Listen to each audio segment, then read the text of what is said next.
Hello and welcome to a reception teacher teaching online. Hi, it's Miss Clark and this is episode number 3 of my YouTube channel, and today I am looking at literacy because I know that can be quite difficult for parents at home. So I'm going to have some ideas of what I would do in my own classroom and how you can do that at home.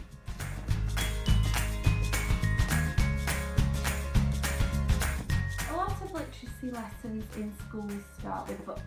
So this is the book I'm going to use today, and I would just choose your child's favourite book. Hopefully you've got lots at home. I know a lot of children have Julia Donaldson books at home, so I would start just by reading your child's favourite book with them. They can try and read parts of it if they would like, but just read their favourite book and enjoy it with them. So that's my starting point for you. Then what I recommend is that you ask your child to choose their favourite character. So in the story with the snail and the whale, my favourite character has got to be the snail. There he is. Because the snail saves the day and it's a lovely relationship between him and the whale. So I would start by asking your child to draw a picture of their favourite character. So they can take as much time as they want. So have fun, use scrap piece of paper, books, anything you've got at home, and have them draw to their best ability their favourite character. Then what I would ask them to do is have a think about how their favourite character feels. So I would choose a point in the story that your child should use. So the point I'm going to choose in this story is the picture I just showed you earlier. So I'm going to ask the children how the snail might be feeling right now. So put themselves in the snail's shoes. So say to the children, right, if you knew your friend, the whale, was stuck on the beach, how would you feel? Oh, I might feel upset, I might feel panicky, I might be running on adrenaline. There's lots of ideas. Have that discussion with them. How do you think you would feel if that was you? Then I would get them to be like, what would you say? So if you were that snail, obviously here, the snail's asking for help. Then what I recommend is once they've orally told you what the snail might say, is you draw a speech bubble next to their picture and ask them to write what the snail might say.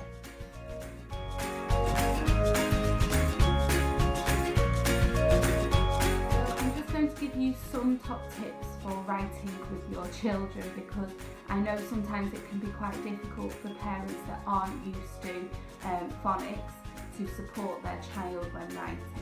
So in reception, when your child is writing, they are encouraged to sound out every single word, unless it's a tricky word that they know. So a lot of children will know the words like the, is, it, and, because they've learned it by rote and they can also sound them out. So they may struggle on certain words, so you've got to allow your child to sound it out correctly. So if they were using the snail and the whale, the children, depending where they're up to with their phonics, should be able to sound it out. So we've got S, A, O. So my class at the moment know that the A sound is an A and an I, because we have done that in our phase through phonics. So I would just try and figure out where your child is up to with their phonics. You can go on the internet and just type in phase 3 phonics and it will give you a list of all the different sounds.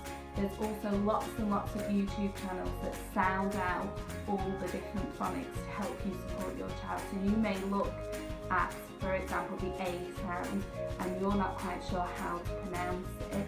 Well, there's tons and tons of videos. My class currently, Lord Geraldine Graff, Mr. Vaughan, he teaches phonics online, which is brilliant to use.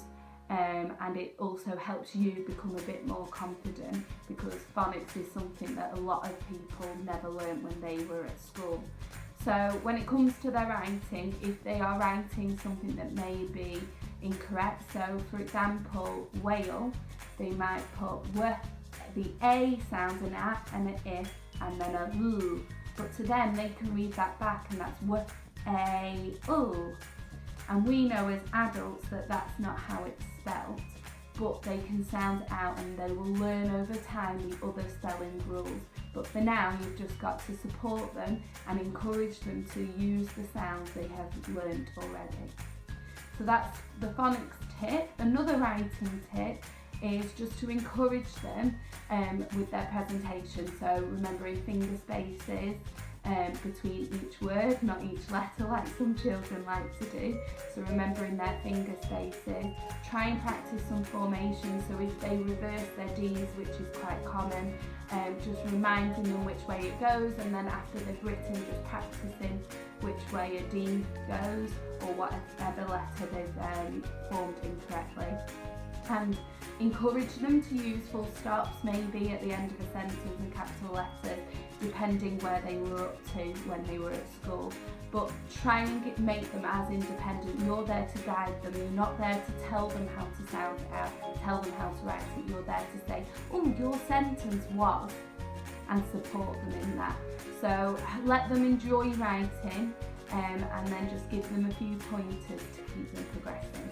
But yeah, enjoy writing with them and just try and encourage them to keep writing and keep working on their phonics.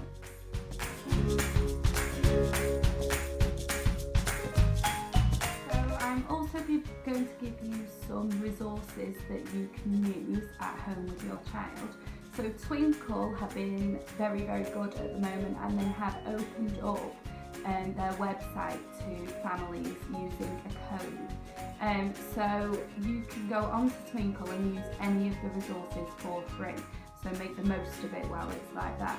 So all I did was I went on Twinkl and I typed in phonics. Okay, and lots of things come up. But what I recommend when you're writing with your children is this here.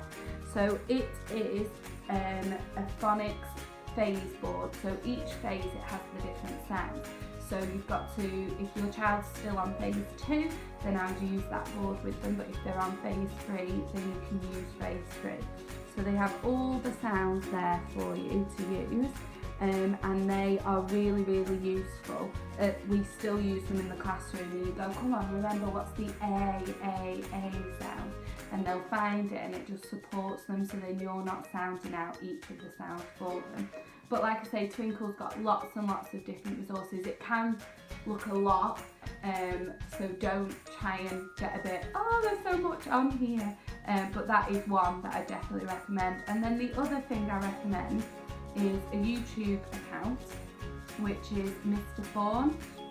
If you just type in Mr. T Phonics, his YouTube account comes up, and he has lots and lots of different videos to support children. So it might be you're not quite sure on a sound that you're trying to help them with. He has Geraldine Giraffe uses that, so you can just, that is a good thing for them to watch, and it also helps you to guide your child.